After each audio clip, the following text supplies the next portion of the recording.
500 jovens de Lucas do Rio Verde terá a chance de conseguir uma das 500 bolsas que serão distribuídas no projeto ProJovem 2012 em Lucas do Rio Verde. Diversos cursos serão oferecidos para a capacitação desses profissionais. Lucas do Rio Verde hoje, todo mundo sabe, ele é um importador de mão de obra, mas ao mesmo tempo falta a qualificação.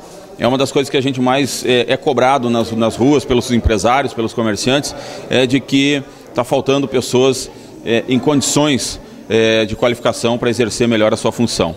Então é um programa que veio em bom momento, em boa hora. O governo federal está obtendo sucesso em todos os municípios do Brasil onde tem atuado, onde tem desenvolvido o programa. E Lucas do Rio Verde, quando ainda o secretário de Desenvolvimento Econômico era Raimundo Dantas, foi ele quem montou esse projeto, foi ele quem buscou esse programa para Lucas do Rio Verde e nós apenas nos cabe executá-lo.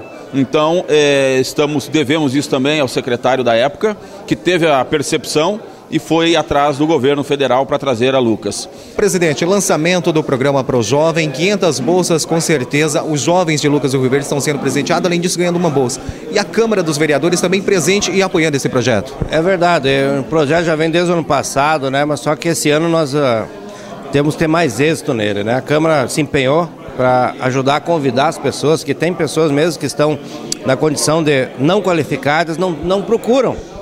Eles acham que pode cair do céu alguma coisa. Então, na verdade,